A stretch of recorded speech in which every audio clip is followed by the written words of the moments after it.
वकील बहू। जनक पेशे से एक बहुत अच्छी वकील थी, लेकिन कहते हैं ना, बहू कितनी भी बड़ी तोप क्यों ना हो, सास के सामने तो भीगी बिल्ली ही होती है। अरे जनक, क्या बात है?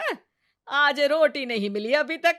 ये तेरा कोर्ट नहीं है जो आज फैसला ना हुआ तो कल की तारीख मिल जाए। रोटी तो रोज वक्त में चाहिए। हाँ। माँ जी, रोटी तो कब की बन गई। मैंने आपको कहा तो खाना खाने के लिए, आपने शायद सुना नहीं होगा। ओहो हो, जज नहीं हूं मैं तेरे कोर्ट की, सास हूं सास। कोई दलील फालतू की मत देना यहाँ। बहुत जानती हूं मैं इन वकीलों को।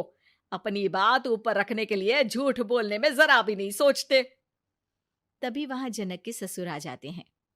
अरे भाग्यवान, क्यों बेचारी के काम को कोसती रहती है हमेशा। मैं भी तो था वहां जब ये आई थी तुझे रोटी खाने को बुलाने के लिए। सास को तो अब गुस्सा आ जाता है कि कैसे किसी ने बहू की साइड ले ली। अरे वाह जी वाह।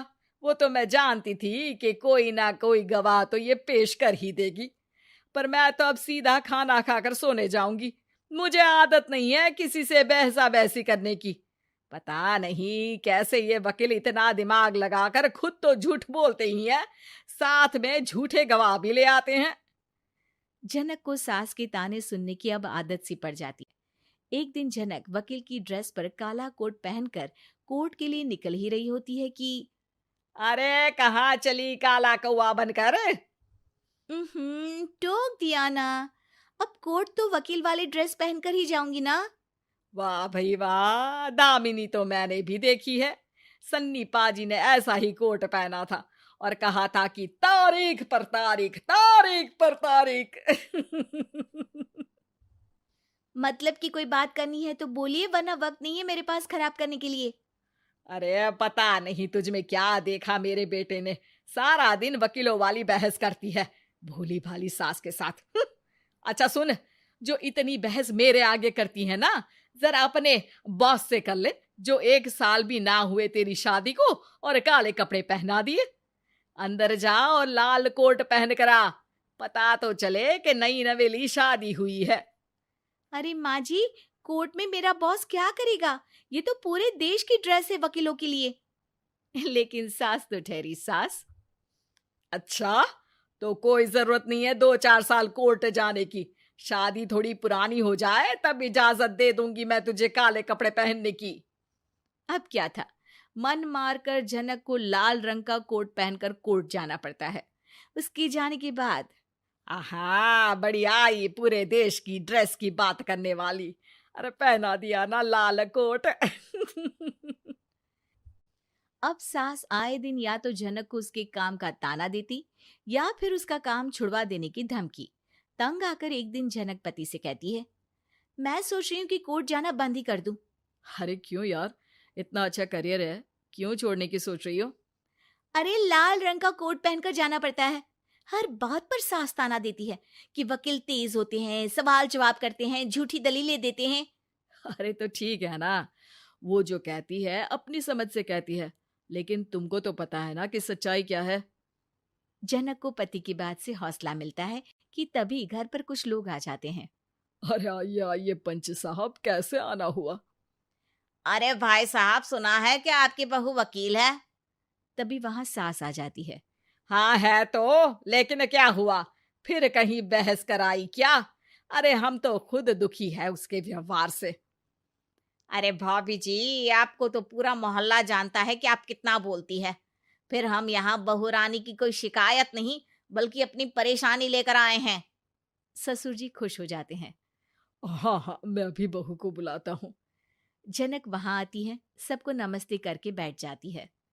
बहू रानी, हमारे गांव में बड़ी मुसीबत आ गई है। अब तो पूरे गांव की जिम्मेदारी मानो तुम्हारे कंधों पर है।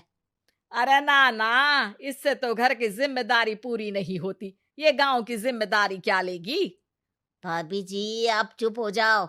यहाँ पढ़े लिखे लोगों की बात हो रही है। आप जाओ, जरा रसोई से सबके लिए चाय लेकर आओ। मैं कॉफी लूंगी। हाँ हाँ, वकील साहिबा के लिए कॉफी। सास सर पैर सब पटक कर वहां से निकल जाती है।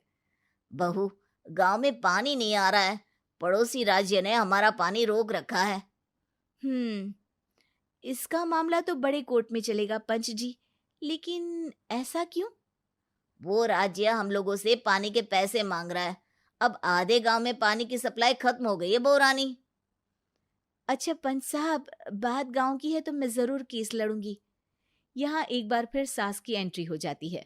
अरे वाह जी वाह, ये काम करवा लो, आप हमारी बहू से बहुत अच्छा करती है। मैं हूं सीधी सादी सास। इस लड़की ने कैसे लड़ लड़ कर मुझे साइड कर रखा है, ये तो अब आपको पता चल ही जाएगा। अरे भाभी जी, आपकी आवाज तो पूरे गांव को सुनाई पड़ती है जब आप बहू रानी को सुंदर वचन सुना रही होती हैं। अरे वकील बहू मिली है, फक्र करो फक्र। हाँ जी हाँ, सारी फकर तो हम लोग ही करें। खैर, अब जो केस लड़ेगी और पानी गांव में आ जाता है तो पंच साहब लिख कर देना होगा कि हैंड पाइप में सबसे पहले मेरी बाल्टी और घड़ा भरेगा। अरे फिर तो हम बहू रानी के नाम पर घर पर ही सप्लाई दे देंगे, लेकिन ये इतना आसान नहीं है। बहू, गांव के पास अभी वकील करने की भी पैसे नहीं है तो। अरे पंच साहब, ये मेरे गांव का मामला है, मैं आपसे एक भी पैसा नहीं लूंगी। सास को बहू की बात पर गुस्सा आ जाता है, लेकिन सबके जाने के बाद झनक मन लगाकर गांव की परेशानियों को दूर करने में लग जाती है। और वो दिन भी आता है कि झनक केस जीत जाती है। अरे आज तो प्लम्बर आकर घर तक पाइप लगा गया है। खुश हो जाओ, मेरे कारण तुम लोगों को घर के अंदर ही पानी मिल जाएगा।